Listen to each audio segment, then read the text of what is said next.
O Senhor esteja convosco. Ele está no meio de nós. Proclamação do Evangelho de Jesus Cristo segundo Lucas. Glória a vós, Senhor.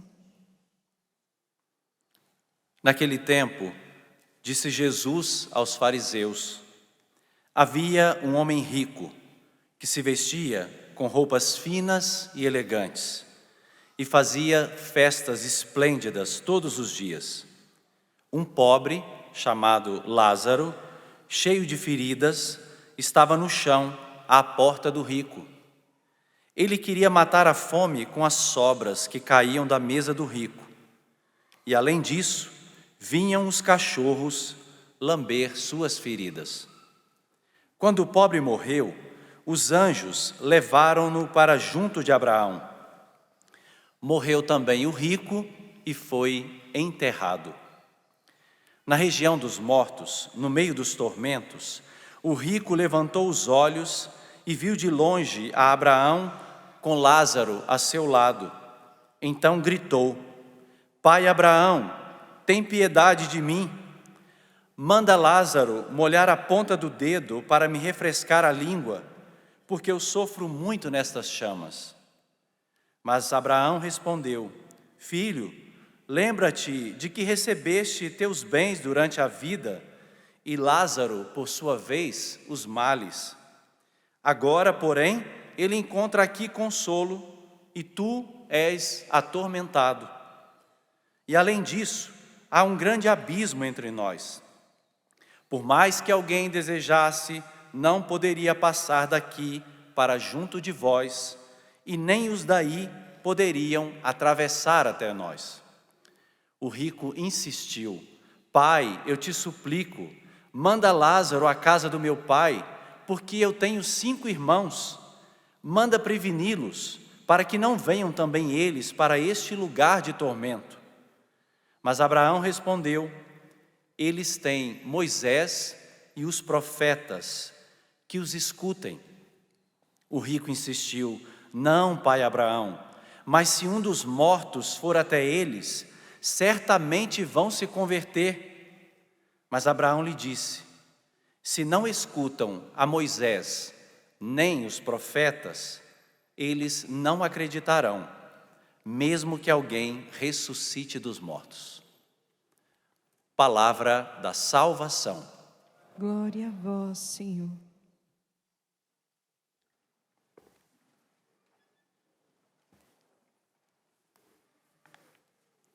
É um texto chocante, né?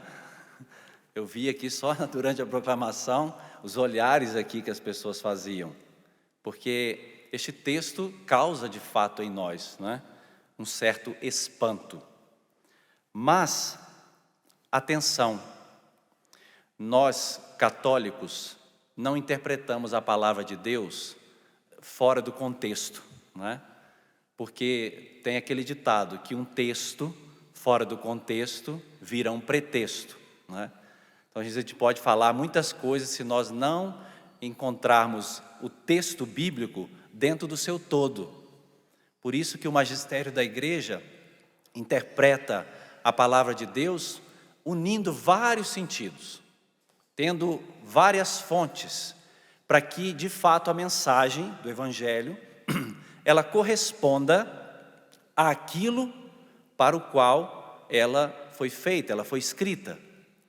E esse texto é um dos textos emblemáticos que, num primeiro momento, pode fazer-nos pensar que ele fala de inferno e ele fala de céu, não é?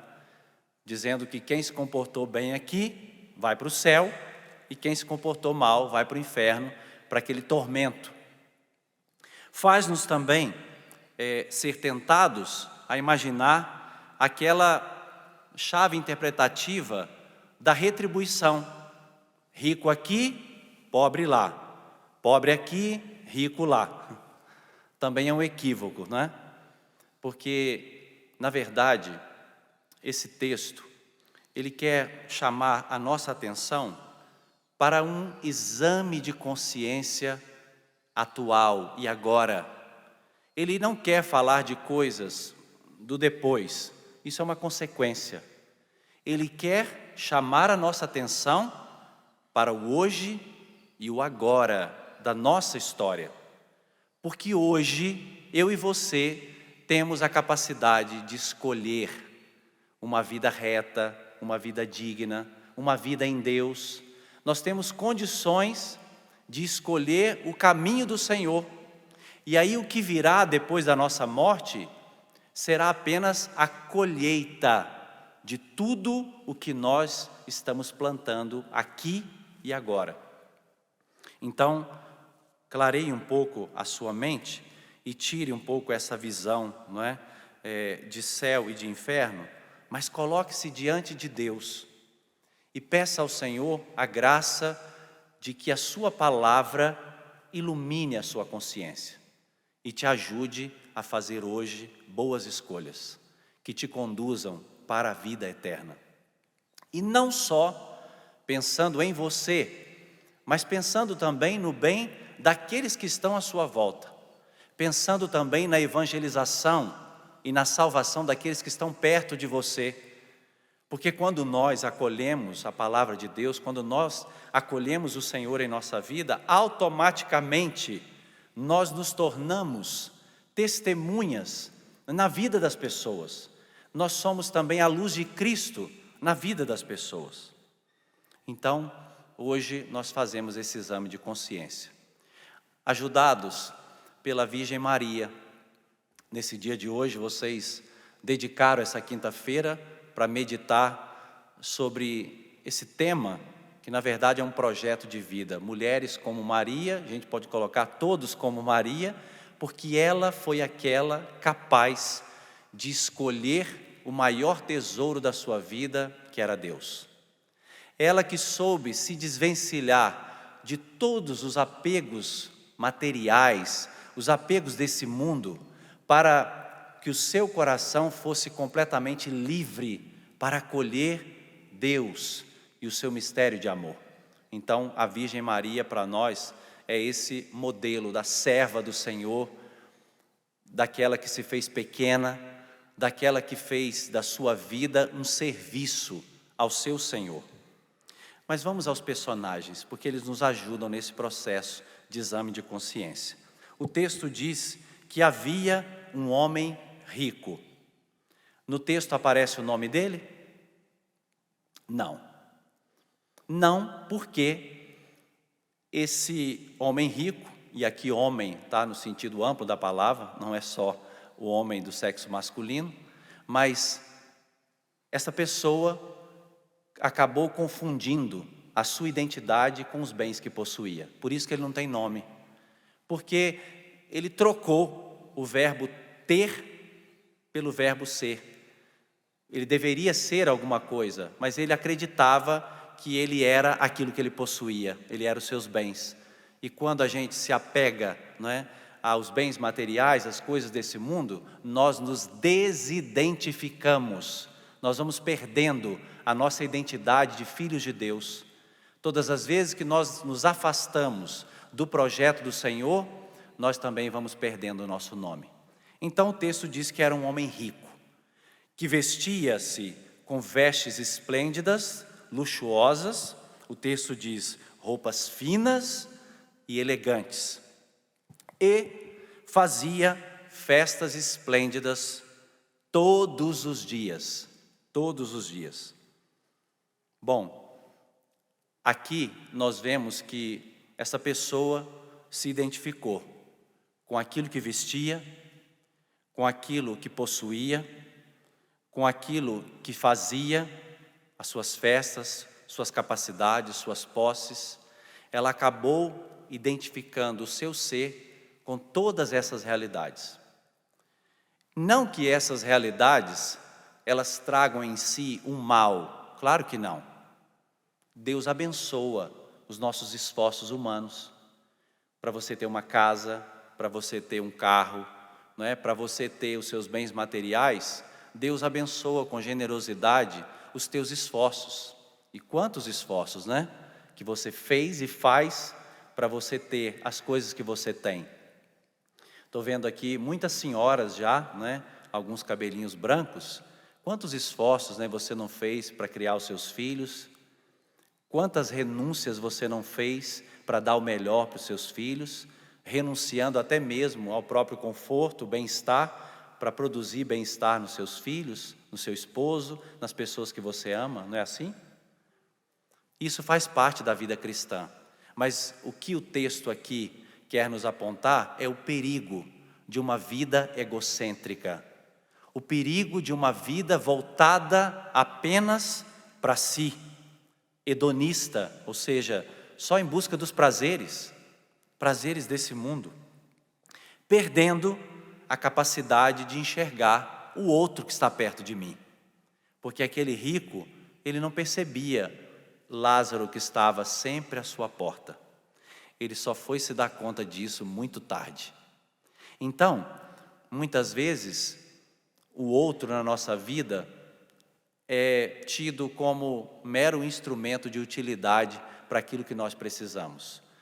E a palavra de Deus quer nos purificar também na forma de nos relacionarmos com os outros. As pessoas não são objetos. As pessoas não são nossas posses. As pessoas não são uma conta bancária que você investe esperando o resultado, que ela dê algo em troca para você. As pessoas precisam do nosso amor, e um amor gratuito e desinteressado. Coisa que esse homem rico não sabia fazer. Mas apareceu outro personagem, diz assim o texto, um pobre chamado, esse tem nome, um pobre. A palavra pobre aqui, no texto original grego, é ptorros. Lá no hebraico eram chamados os anauins de Deus, os pequenos de Deus. Aqui, ptorros, pobre, é aquele que não tem rosto. É aquele que por si mesmo não tem uma identidade. Ele vive na dependência de outro. E ele não sabe ser sem o outro. Que outro era esse na vida de Lázaro? Era o outro com o O maiúsculo. Então, esse pobre aqui, ele não colocava a sua confiança nas coisas desse mundo e nem nos homens. Primeira leitura de hoje, né? Maldito o homem que confia no homem. Aqui o texto não está falando de confiar nas pessoas, claro que não. Nós temos pessoas com as quais nós temos relacionamentos profundos, em quem a gente confia, não é? Você tem alguém em quem você confia? Você pode contar seus segredos, pode contar suas coisas mais íntimas, tem, né? Isso faz parte do relacionamento humano. Não é isso que o texto se refere. Mas, bom, esse pobre aqui, ele entende-se completamente dependente de Deus. Esse pobre aqui sabe que ele não existe sem Deus. Se não for Deus na vida dele, ele não é ninguém. Pena que o rico não se deu conta disso, porque ele achava que ele era por causa das coisas que ele possuía. Mas o pobre, ele tem a consciência de depender de um outro para ser. Eu não dependo de um carro para poder ser feliz, eu não dependo de uma casa linda, maravilhosa para ser feliz, eu não dependo de dinheiro para ser feliz. Entre parênteses, todo aquele discurso da dignidade, tudo bem, você pode ter seu dinheiro, você tem o seu salário e graças a Deus que você trabalha para isso, mas a sua confiança não está nisso. Não são estas coisas que definem você, não são essas coisas que fazem de você uma pessoa mais do que alguém. De forma nenhuma. O nome dele é Lázaro. Você sabe o que significa Lázaro? Não. Deus ajuda. Deus ajuda. Era esse homem que estava lá. E aqui interessante, Deus se identifica com aquele que sofre. Olha que bonito. Deus se identifica com aquele que é pobre, que sofre. Não tem uma passagem bíblica do Evangelho de Mateus? Todas as vezes que fizeres isso a um dos meus pequeninos, foi a mim que o fizeste, não é assim? Visitar o preso, vestir o nu, dar de comer a quem tem fome, dar de beber a quem tem sede. Todas as vezes que fizeste a um desses meus pequeninos, foi a mim que o fizeste. Porque Deus se identifica conosco, com a nossa miséria. Nós estamos celebrando aqui o mistério da nossa redenção. Jesus assumiu a nossa carne humana para nos redimir. Assumiu a nossa pobreza, assumiu a nossa pequenez, assumiu a nossa condição humana para nos elevar. É Lázaro. E onde ele está? Diz o texto, no chão. Ele estava no chão, tomado de feridas. Enquanto o rico tinha vestes luxuosas, Lázaro se vestia com as suas feridas. Lázaro estava coberto com as suas feridas, tentando comer as migalhas que caíam da mesa do rico. Nessa cultura aqui, não tinha ainda os nossos guardanapos, né? Para limpar os dedos, para limpar a boca. Eles usavam muitas vezes, sabe o quê? O miolo do pão, para poder tirar o óleo do dedo, porque muitas coisas eram comidas com a mão, né? Se sujava, e para limpar a mão se usava o miolo do pão, pois nem aquelas migalhas, aquele miolo de pão sujo, né? Lázaro encontrava para comer. Muitas vezes nós fazemos a caridade com migalhas. Quantas vezes e como nós precisamos purificar pela quaresma a nossa forma de fazer caridade. Porque às vezes é assim a nossa caridade, é com o que sobra, é com o que eu não vou querer mais, não estou usando mais, então vou jogar fora, vou dar para alguém. Aí vai, né? Na doação, um monte de roupa rasgada, um monte de coisa que ninguém vai usar mais. E aí eu acho que eu estou fazendo caridade e dou para o outro aquilo que eu não uso mais. Precisamos purificar a nossa forma de fazer caridade. Caridade não é migalha. Caridade é aquilo que dói em mim. É tirar de parte de mim para dar para o outro. É sofrer com o outro.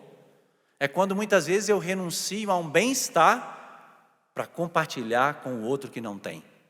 E como nós precisamos purificar a nossa forma de viver a caridade. E que bom que a quaresma, ela nos dá oportunidade para exercitar a caridade, a oração e o jejum, não é? Essas práticas quaresmais que nós realizamos. Bom, Lázaro está ali no chão, comendo, tentando comer dessas migalhas, e o texto diz ainda uma coisa interessante. Diz que os cachorros vinham para lamber as suas feridas. Parece uma cena, nojenta, parece uma cena deprimente. Alguém nessa condição. Mas só para entender, no tempo de Jesus, os pagãos, ou seja, aqueles que estavam completamente fora do povo de Israel, que não eram povo eleito, os pagãos eram considerados cachorros. Você recorda aquela passagem que Jesus diz para aquela mulher que não é justo tirar a migalha para jogar para os cachorrinhos? Jesus estava com um pano de fundo ali de uma cultura que identificava os pagãos com cachorros. Hoje a gente não pode nem sonhar em chamar, porque os defensores dos animais podem processar a gente. Porque não é nem o ser humano chamar de cachorro, não. É comparar o cachorro com o ser humano. Então inverteu a coisa, É o inverso. Então a gente não pode nem arriscar falar.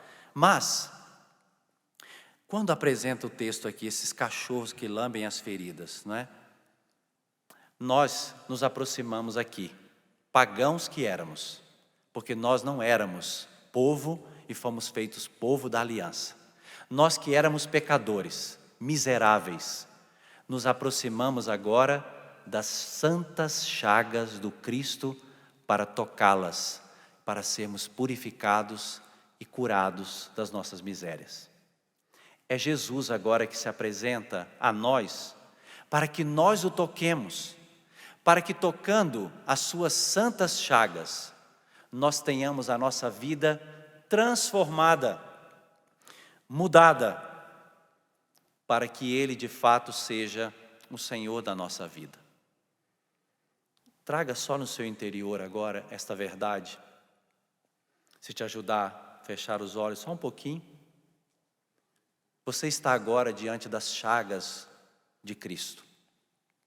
Porque nós estamos no memorial da paixão, morte e ressurreição do Senhor. A experiência do Calvário. E aqui, nós agora batemos à porta de Cristo para pedir e suplicar que as suas santas chagas curem as nossas feridas, nos restaure, nos coloque de pé. É o Senhor que agora quer nos visitar. É Ele que quer abrir a porta do seu coração para nos dar a graça de que nós necessitamos nesse dia de hoje. Jesus está aqui para que com as suas santas chagas nós sejamos purificados e curados. Ele que quer nos salvar, Ele que quer nos dar a graça da salvação. Abra os seus olhos. Não termina aí, não é? Por quê? Porque agora veio o ponto central. Os dois morreram. Você ouviu o texto? Os dois morreram. E aquilo que agora acontece é uma balança, como eu falei, de todas as atitudes de um e de outro. Uma balança que um dia também será utilizada com cada um de nós. A doutrina da nossa igreja diz que cada um terá o seu juízo particular. Cada um vai se apresentar diante do justo juiz para dar contas da própria vida. Bom, o pobre Lázaro morreu e o que diz o texto? Foi levado pelos anjos até o seio de Abraão. Foi levado pelos anjos para a comunhão dos santos, dos seus irmãos. Foi levado. E diz a palavra que o rico morreu e foi enterrado. Ou seja, enterrado porque também o seu coração já estava enterrado nos bens materiais, nas coisas dessa terra. Foi enterrado para dizer, aquele que viveu voltado para as coisas da terra, está na terra. Porque aquele que viveu aqui na terra, voltado com os olhos para o Pai, para as coisas de Deus, serão levados pelos anjos até o seio de Abraão. Aqui, os olhos se fecham, né? Morreu, os olhos se fecham. Se fecham para essa realidade terrena, mas se abrem para uma outra realidade, a realidade da vida eterna. O rico, depois da morte, é capaz agora de ver, ele que durante toda a sua vida viveu como um cego diante da necessidade dos outros. Não tinha o coração voltado para os outros e nem o seu olhar. Agora ele vê a realidade que antes estava encoberta, não é? Pelo seu luxo, pelo seu dinheiro, pelas distrações, ele não conseguia ver. Por isso, meus irmãos e irmãs, o tempo da quaresma é um tempo da gente se desfazer de tudo que é supérfluo, tudo que pesa, tudo que nos sufoca, tudo que de fato atrapalha a nossa caminhada. Nós precisamos nos libertar disso, porque a nossa caminhada, ela tem uma meta. Você se recorda do tema da última pregação do Padre Léo?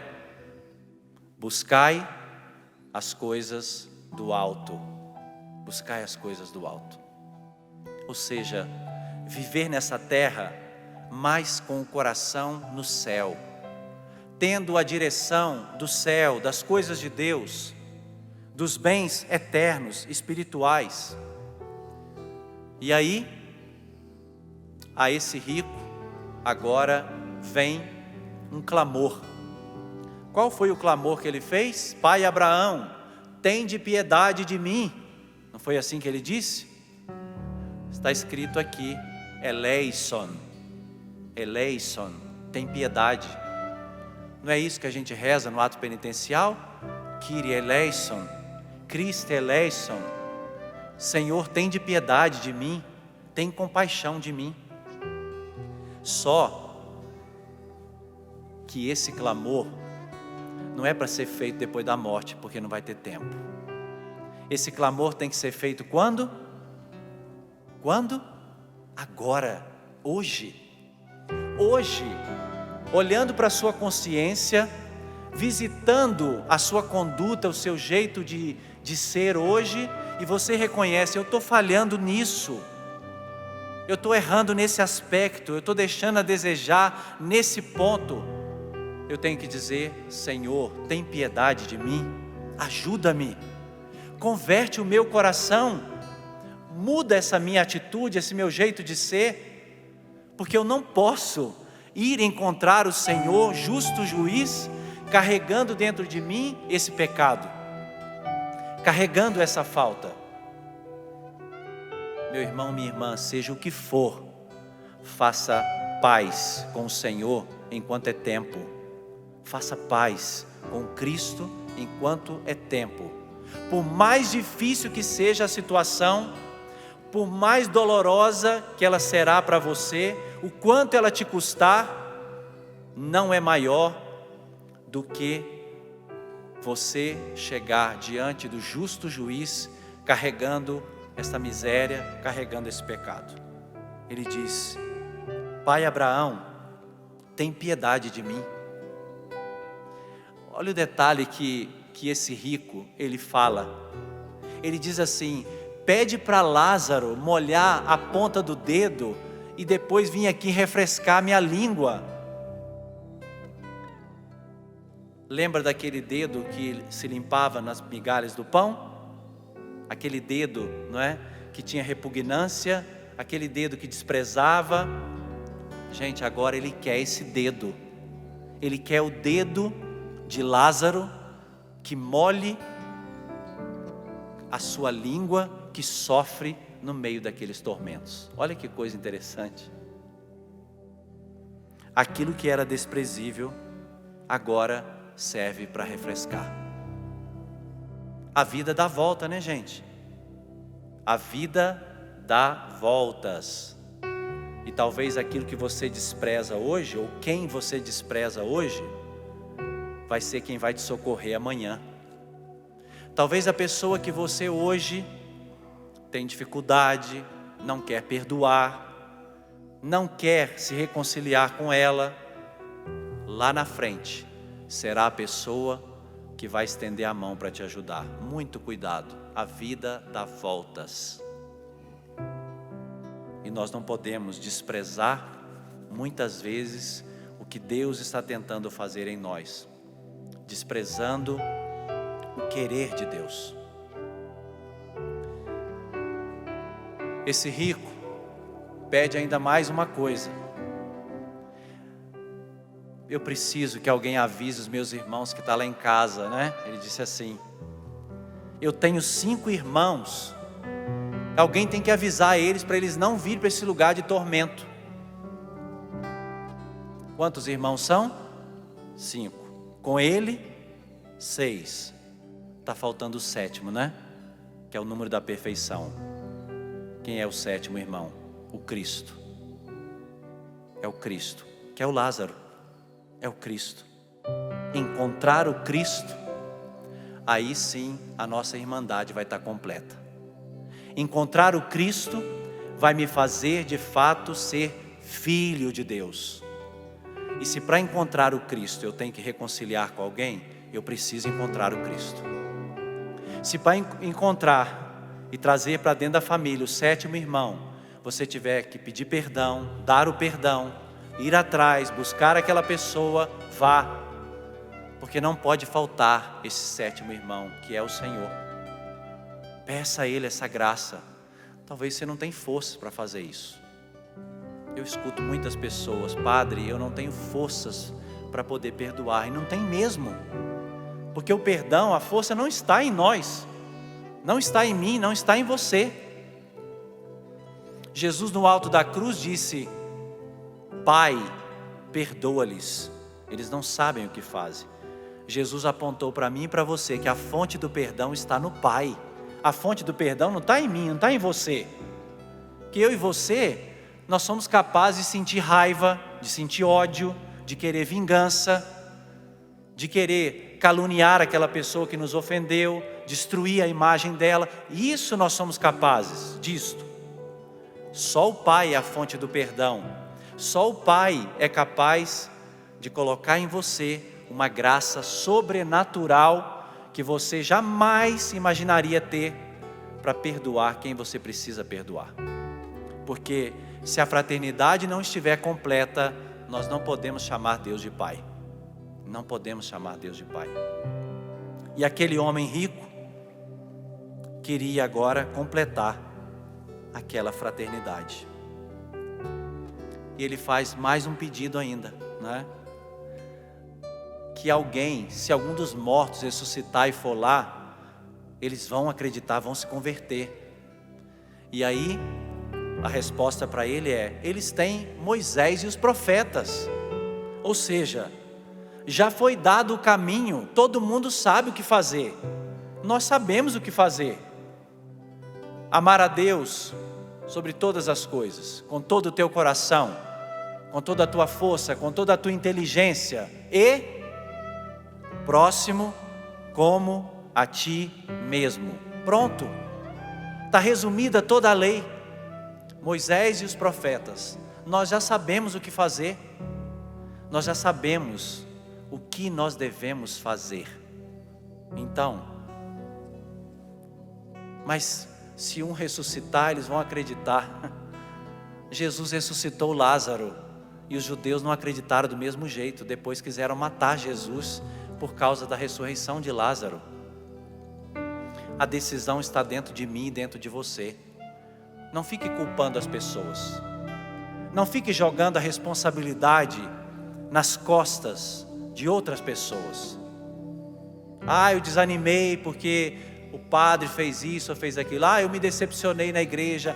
Eu me decepcionei na comunidade. Pare com isso. Pare de ficar achando os culpados. Assuma a sua responsabilidade. Você é uma pessoa inteligente. Você é uma pessoa instruída. Você foi batizado. Você fez primeira comunhão. Você recebeu o crisma. Você tem a oportunidade de se formar na doutrina católica, na fé católica. Quantos encontros, você veio aqui hoje para a Canção Nova.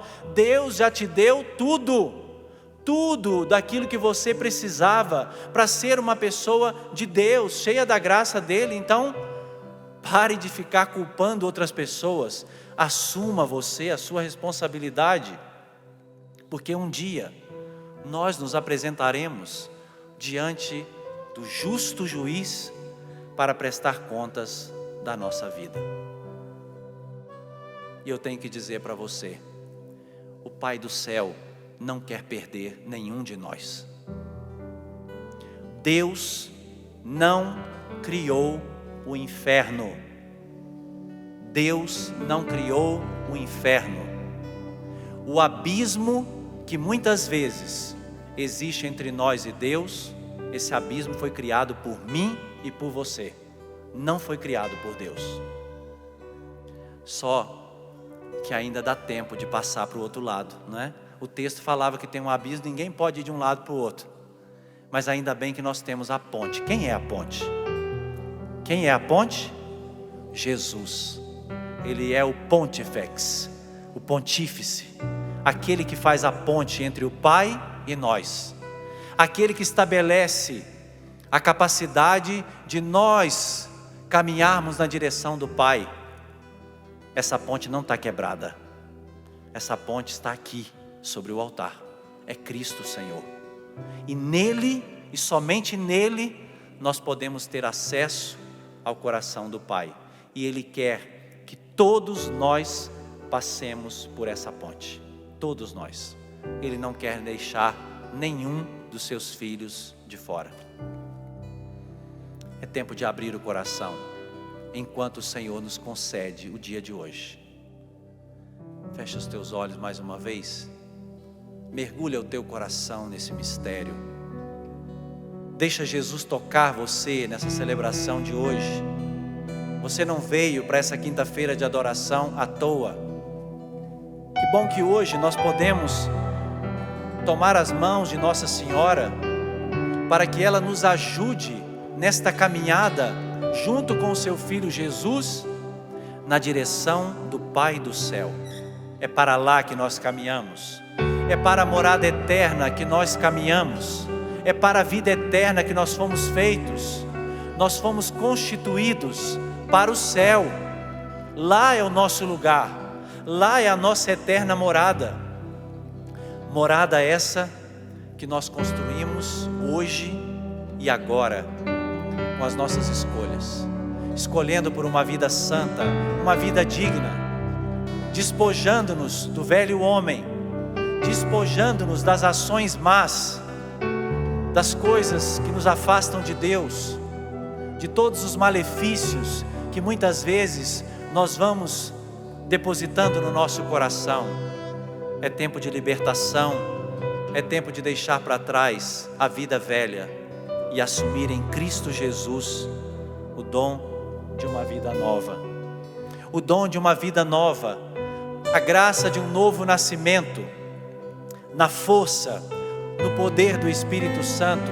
Nós queremos ser de Deus, nós queremos viver uma vida em Deus.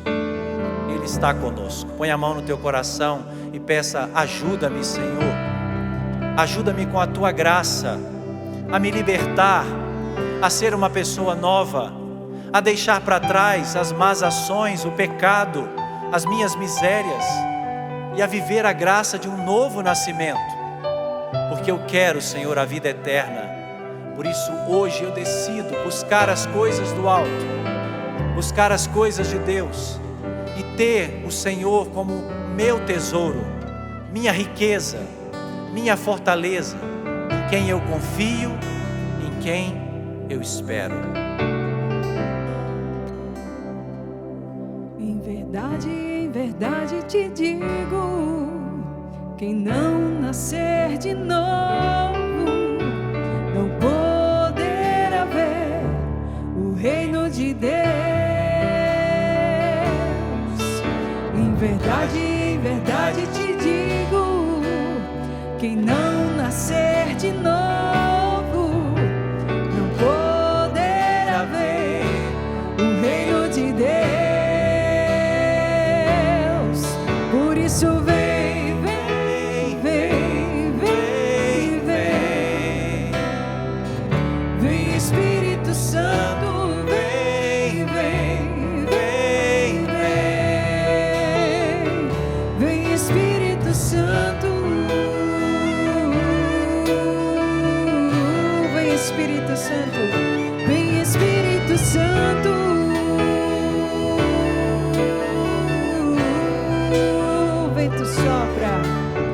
O vento sopra onde quer, você ouve o ruído, mas não sabe de onde vem nem pra onde vai. Assim acontece com aquele que nasceu do Espírito. Assim acontece com aquele que nasceu do Espírito. Vem, vem, vem, vem, vem, vem Espírito Santo, vem, vem, vem, vem, vem Espírito Santo,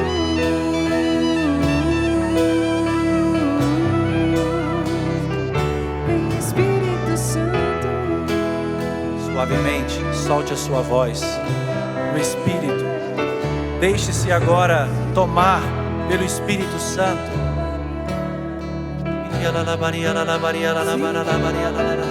Deixe Ele rezar em você. Deixe o Espírito Santo te conduzir a uma contrição sincera. Uma contrição sincera dos teus pecados. Deixe o Espírito Santo produzir arrependimento em você. Deixe o Espírito Santo abrir os teus olhos, tirar a cegueira que você traz, dos perigos, dos riscos aos quais você tem exposto a sua vida espiritual, a sua vivência matrimonial. Vem, Espírito Santo, dá-nos o conhecimento da verdade sobre nós. Dá-nos, Espírito Santo, o conhecimento da situação na qual nós nos encontramos, para que enxerguemos, Senhor, a nossa verdade, para que nos convertamos das nossas más ações e te acolhamos hoje, Jesus, como nosso Senhor e nosso Salvador.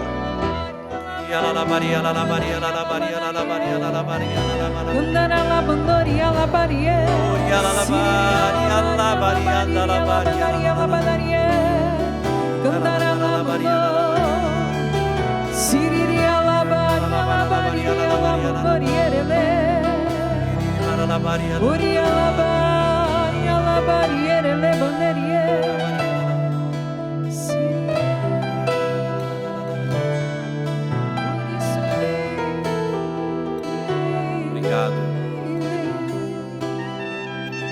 Vem, Espírito Santo, vem, vem, vem. Vem, Espírito Santo, vem, vem, vem, vem. Vem, Espírito Santo. Obrigado, Pai do céu, por nos ter dado o seu Filho Jesus, ponte para chegarmos à eternidade, caminho, verdade e vida, nosso Senhor e nosso Salvador. Obrigado por abrir os nossos olhos, nos fazer enxergar a nossa verdade e não nos deixar no erro, no pecado. Obrigado, Senhor. Nós te bendizemos e te glorificamos. Glória ao Pai, ao Filho e ao Espírito Santo, Como era no princípio, agora e sempre. Amém.